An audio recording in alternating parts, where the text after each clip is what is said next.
Okay, guys, I think we're going to get started. Thank you all for coming. I'm going to ask everyone to not use the Wi-Fi. No, I'm just kidding. So the code for the Wi-Fi is actually all over the room, but just in case you haven't seen it yet, log in for the ESCP campus Wi-Fi is TechCrunch, password XOSTY644. It's in certain places around the room in case you missed this slide later. So the hashtag for today is also TCFRecipes with an S on the end, if you guys want to use that for Twitter and also for the communication platform that we're using today, which is Mica. Mica is spelled MYQAA. There's an application that you guys can get for the Android and iPhone, and you can put all your questions, comments, whatever, directly onto the application. So you guys are probably wondering, why are we doing recipes of all event names? I'm going to have Cedric tell you guys why. Yeah, thank you, Roxanne. I don't know, just one question. How many of you were attending TechCrunch France Remix last year? Okay, 1/3 or something. So yeah, the name of this event is Recipes and not Remix. I think we had a small fail in our newsletter yesterday. Anyway, and Roxanne will be your host today, so you won't see me at all, except one panel. I wanted to explain you why Recipes. The idea of this event is to gather you to talk about the French startup ecosystem, and we ask ourselves, okay, what do we need to have a strong and powerful startup ecosystem in France and in Paris? And there are some ingredients we wanna have, and we have to have if we want this ecosystem. That's why we called it Recipes. And we tried to have not all, but a good amount of these ingredients today with the panels and Q&A and keynotes you will have. And this is what we think. To have a startup ecosystem, first of all, you need wannabe entrepreneurs. So people that want to be entrepreneurs, that are ready to start something. And correlated is schools. We need schools, and we're really happy to be here at ESCP because it's a school that can provide some kind of wannabe entrepreneurs. They have an incubator here and some kind of programs to push people to start something. We need incubators and accelerators. We will have Le Camping speaking today. What we need also is successful entrepreneurs and mentors. That's why we'll have some such kind of guys talking on stage. Then we need, of course, venture capitalists, business angels, because we need money to start companies. But we also need big companies. I think that's perhaps the ingredient we're missing here in France. It's when you have a startup, when you're building it, who is gonna buy it? And we will have Orange on stage, but it's perhaps one of the ingredients that can be the most difficult to find. And then, of course, media blogs. We're part of this ecosystem as TechCrunch France, so we're working on that to help this ecosystem. Part of that also is events. If you go to the Silicon Valley, a big part of this ecosystem, it's because you will find events each day of the year, and we're not at this stage right now in Paris, but we're trying to help this, and that's the reason why we built it, TechCrunch France Remix and then Recipes, and we will continue to have these events. And last point, we need early adopters, and it has it's perhaps also a long-term vision is to change French culture, to have more early adopters, more people that are ready to test new services, to engage in innovation. So all of these ingredients will be a little bit on stage, but I want you to keep that in mind to help build this ecosystem. That's everything I wanted to introduce. Roxanne, you can start. That's perfect. So you guys are going to talk about the ecosystem and the French recipe. So I'm going to pass the micro over to Axel Dauchez, who is the CEO of Deezer. Hope you guys know that company. Otherwise, he's going to give you a presentation. Hello. Yeah, I think I will. Wait. Okay, one more thing. When you have someone on stage or when someone is ending a keynote, I would like to have some kind of applause. You can cry, you can something like. Okay, because let's do it the American way. Woohoo! Okay. Yeah, one more thing I'm not sure we talk about. This event, why it's in English, because it's live stream on TechCrunch Europe and cross-posted on techcrunch.com. So we want the world know about this French startup ecosystem. So show we know how to party and do events. Thank you very much. Bravo! Hello, thank you for that. So I have 10 minutes to explain you what I feel about the business model of music, which is very short. So everything about the ecosystem starts with the context. And the first question is how is doing the music business today? Music business is really about cycle. You know, in the 80s, the volume, the market in France of the music business was equivalent to what it is today. So in fact, in the 80s, they were the start of advertising on music, something about the added value tax, and suddenly the music markets climbed from 500 million to 1 billion, in more than 1 billion up to in the year 2000. And since this year, it decreased to the level it was at this time. So it's very gross. But finally, if you come back in the history, there were the CD, there were the radio. Every time it created a big cycle about the music. So it's very hard to say what should be the real value of the music market. But however, there is a very specific period, which is a period between the year 2000 and now, where the market decreased by 60%. And the reason for that is not linked to music, it's common to all type of content. It's very simple. Before the year 2000, the music business was a product business where the value for your money was the music, of course, but a lot of the value comes from the product itself, which was an incredible emotional mediator to choose the music, to share the music, to show the music, to own the music. And finally, in what you get for your money, the product was very, very important. And suddenly, by the year 2000, with the MP3 revolution, there were a trade-off, not to all the people, but some people start, and most of the people now did that trade-off, which is, I'm giving you the emotional mediator, which is the product itself, and I am gaining volume on mobility. And suddenly, it comes with the iPod and all the digitalization that everybody knows. When the trade-off went, at this very time, of course the music was devaluated, the usage of music was devaluated, because of the volume accessibility, the volume decreased. But the most important factor was it allowed the mass piracy and the combination of, first of all, the volume quest and the mass piracy increased a very strong decrease of the revenue of the music business. Within that crisis, one offer occurs. It was one solution, one technological solution occurs, which was to suddenly shift from the volume quest to the unlimited access, keeping the mobility, and creating a value within the relation between the people and the music, instead of creating the value only into the acquisition of a big number of content. So that's why an Deezer occurred in France in 2007. And at this time, the success was very quick on the free service, because for the first time, the solution which were provided was not only legal, was not only free, it was mainly more easier than the piracy system.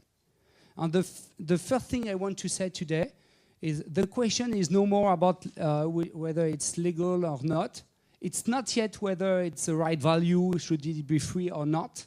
The first thing is it was easier than the traditional piracy solutions. And this is the first reason of what I feel being the success of Deezer. The second thing is when you shift from content to access, it's a word that everybody have heard before, but nobody knows whether it makes sense in the reality.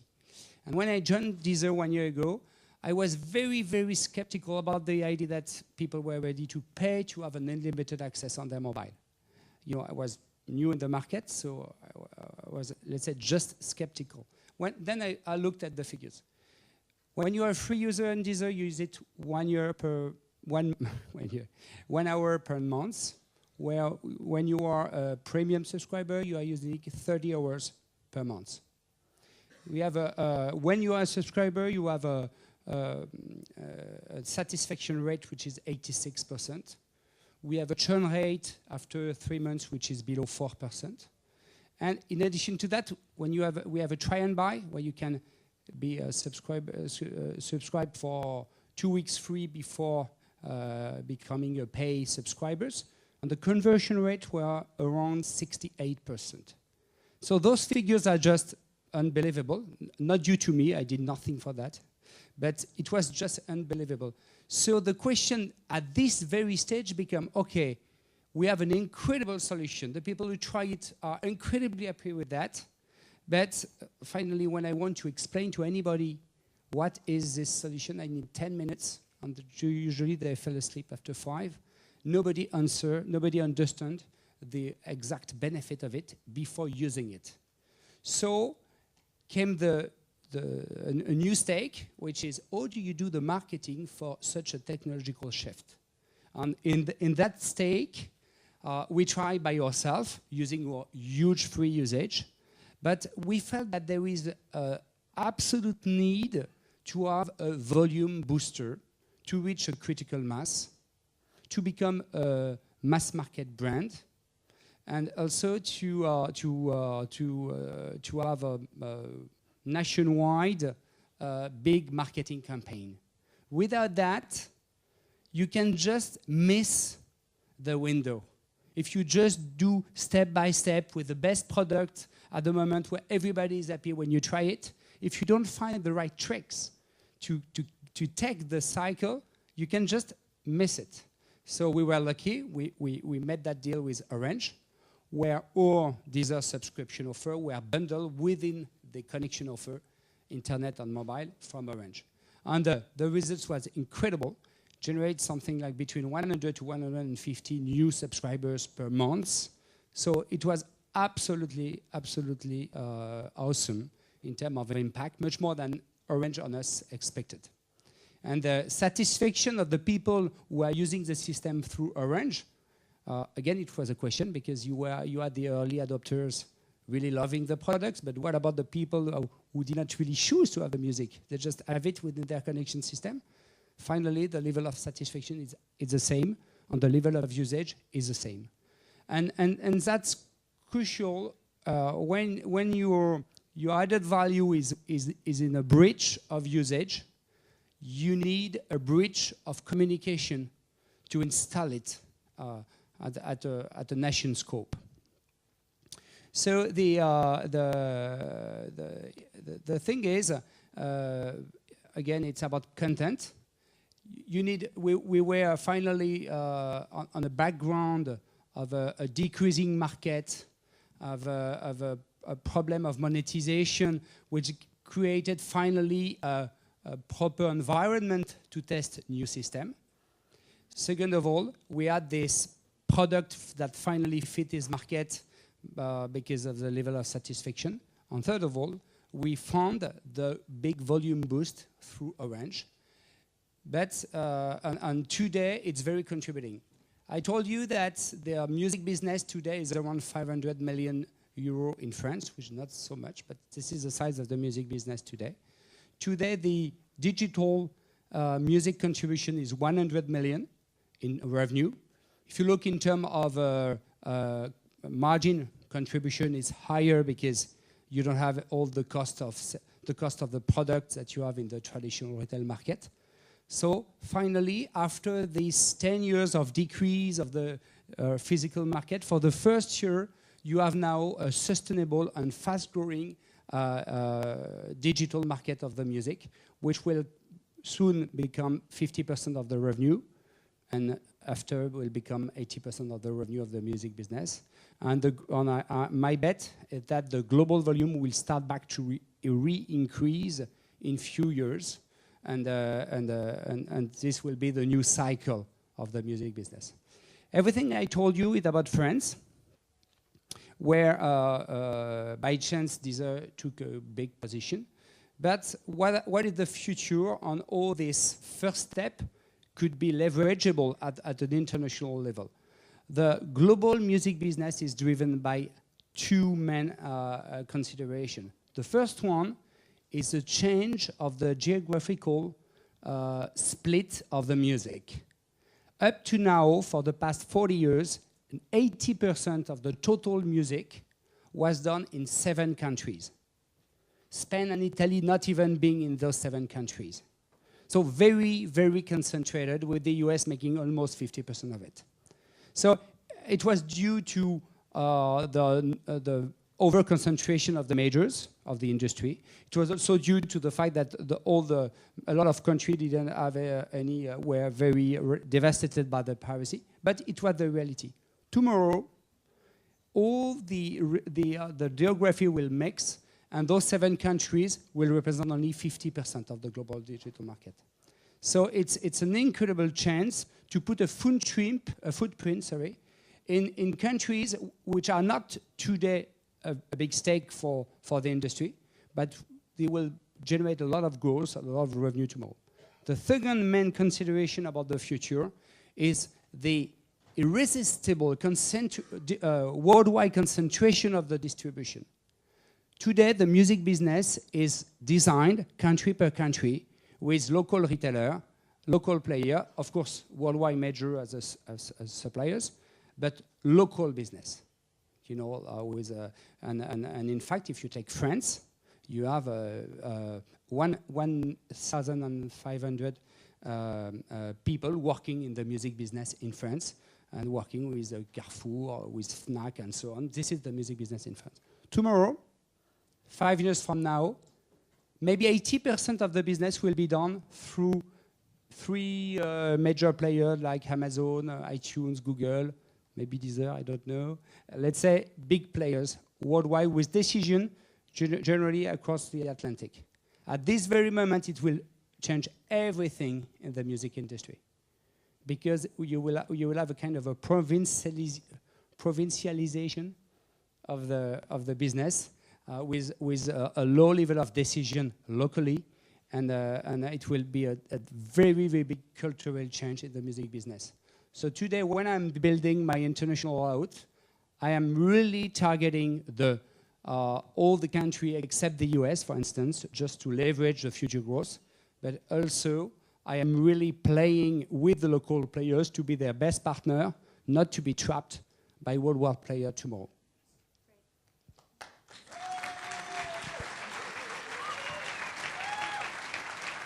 Thank you.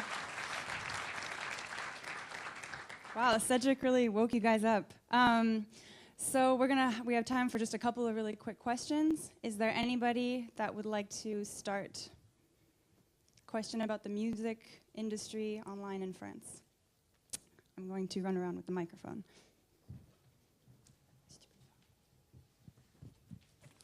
Thanks for the great summary, Axel. Quick question. You said the game changer for you was the deal with Orange. It doesn't seem Spotify did something similar, where I didn't see them advertise massively, but maybe they do. So do you think their strategy is going to fail, or do you think there's another way for them?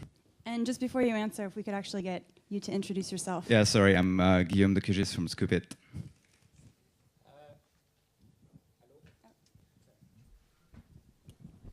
Spotify is in discussion with SFR, and I really, really, really, really wish that it will work. I have no inside news about that. It's not launched yet, so it's normal that you don't see any advertising. And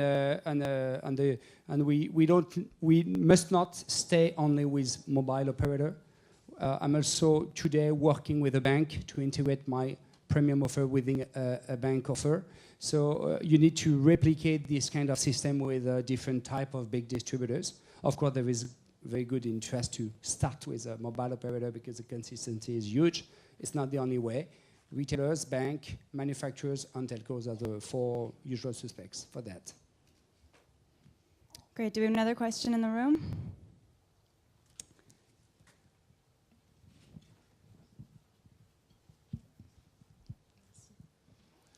Hi, thanks for the nice presentation. I'm Corinne, CEO from Net New Talent. We're hiring talents for the internet industry in France and Europe. Just about that Orange deal, how does it actually work? Do you pay them a fee for user you get in, or just roughly? They pay me a fee on all the subscribers they gather, considering that the invoicing is done by them. You know, so the stream of money is in that directions. Okay, but thank I cannot comment more than that. Yeah, sure, I understand. Thanks. And maybe one last question. Hi, thank you for the presentation. It was great. I'm Reda, CEO from Thumb Up, and I have a question about Spotify's last move about listening only 5 times a track. What will be your reaction about this move, Spotify's move? So there is we need to separate 2 things. The first one is now that there is a start of a big success about the premium offer, it's totally reasonable to reconsider the frontier between what is free, what is not free, which is a normal decision to be done. Spotify, and specifically because they absolutely needed to go to the US, so they accepted some type of limitation with a 5 stream per play. Maybe you know it. So the free service of Spotify has been integrated to increase the conversion to pay system. Okay, on my side, I don't think this type of restriction are the right one. I could speak for hours about that. So we are investigating, we are testing in many directions to find the right one. My feeling is there is 2 theories. Either you consider the free service as being a kind of just a huge trial period. So you come in the free service for a certain limited time, and after either you convert or you leave, which is globally what Spotify is doing today. I consider that there is another option, which is you reduce the free service, but you maintain a steady usage of the free service. And so maybe some will be converted at the first month, but maybe some will be converted after 3 years because they get older, so they get the money to do it. But at least you have a steadily usage. I have a fundamental differentiation with Spotify. I have no clients. I have no entry barrier. Spotify is a perfect solution, but not a mass market solution. It's because to download a client is such intrusive. So they have a very good system for people who are engaged into tech, engaged into music. I am a no entry barrier solution where you come, you pick, you select, you discover, and I need to find a better way now to convert them.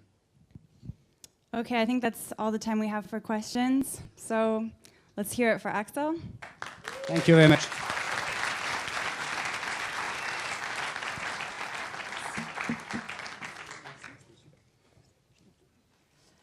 So actually, Axel doesn't know this, but he's very special to me. He is actually the first article that I ever wrote for TechCrunch was when he joined Deezer last year.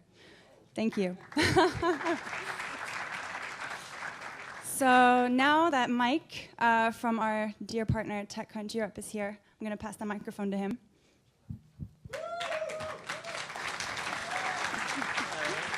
Well done, that's good. Right. Thank you. I'm just gonna hold it. Hayes and Roxanne, awesome. Well done. Thank you very much, everybody. It's a great time. Great to be here.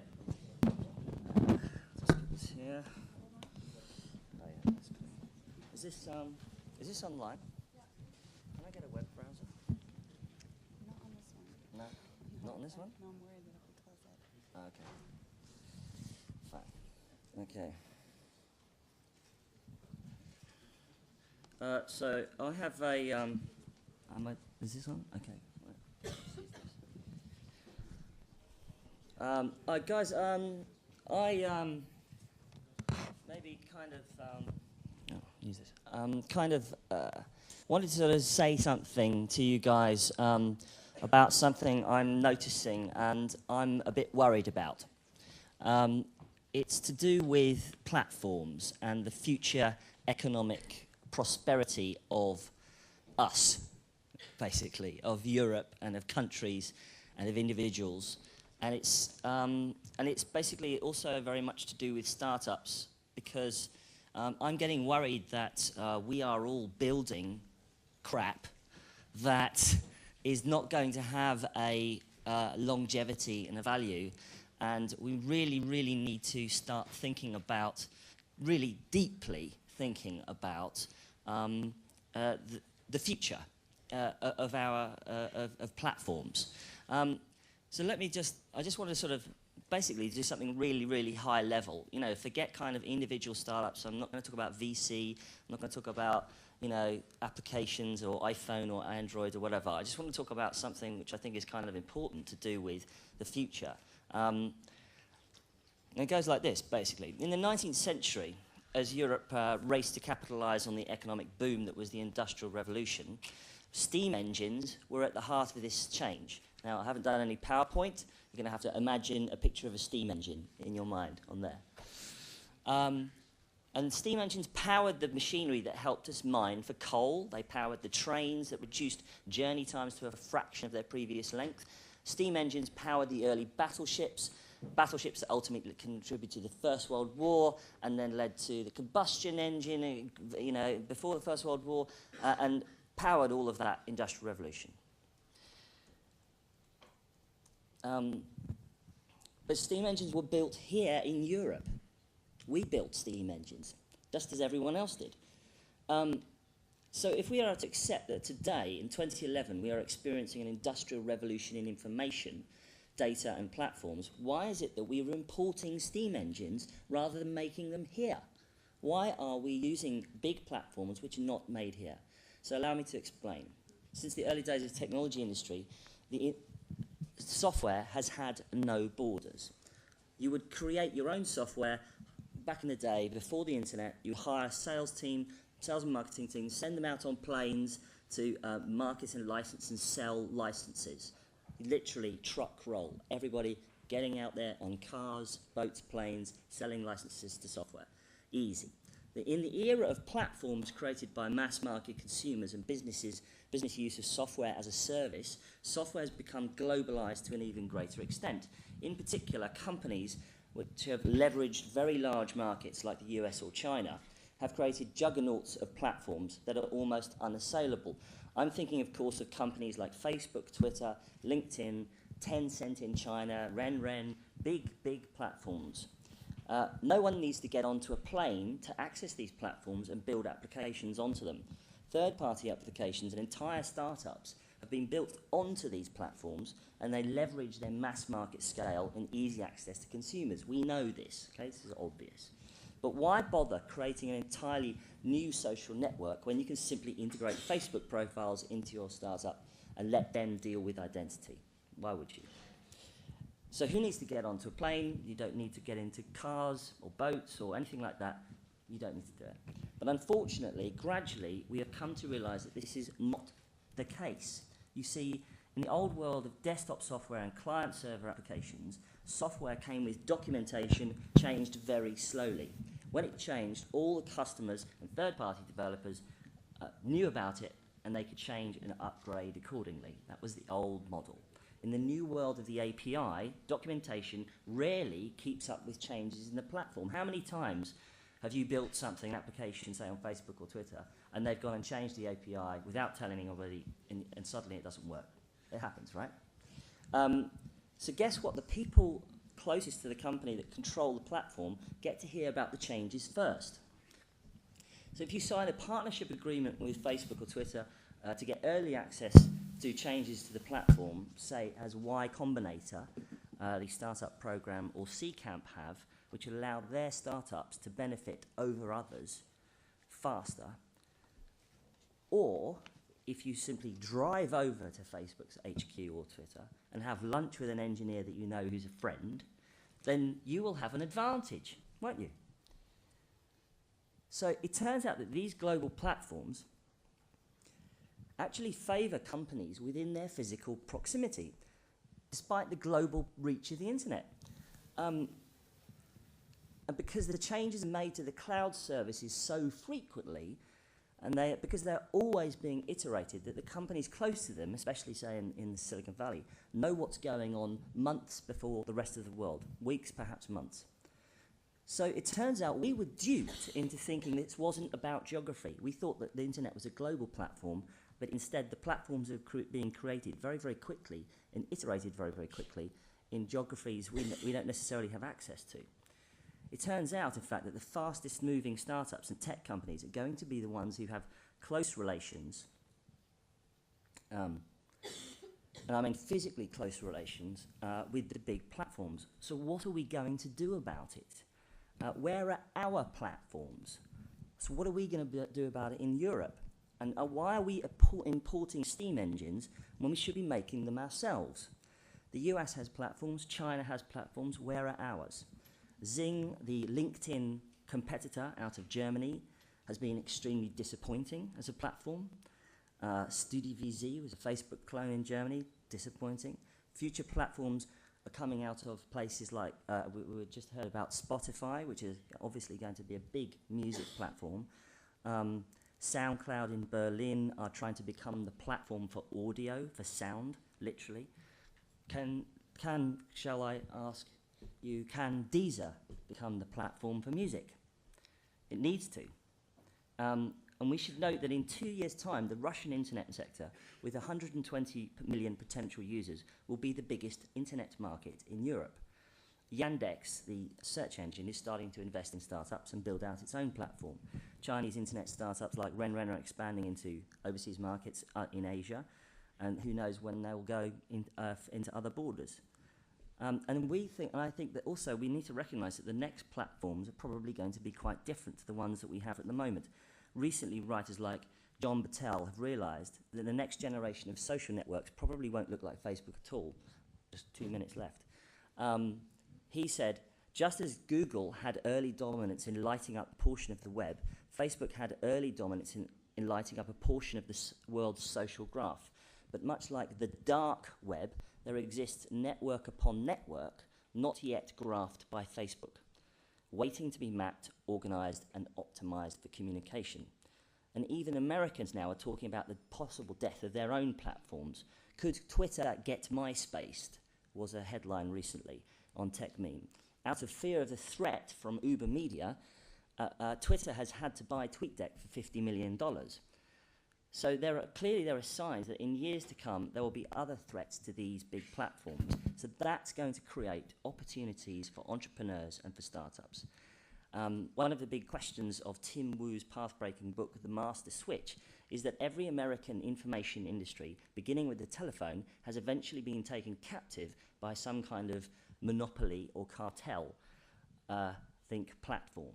With all of our media now traveling a single network, and unprecedented potential is building for centralized control over what Americans see and hear.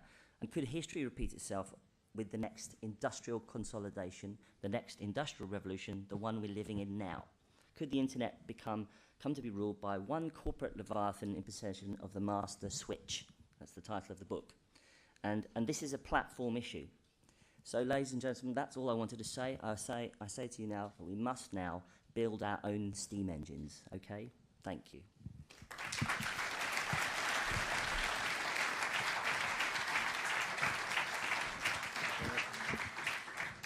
I'm not sure if I can answer any questions because I don't necessarily have the answers, but how is everybody? You want to? Are you good? Having a good time? Great, thank you. Okay. I'll talk to you later anyway. Thank you.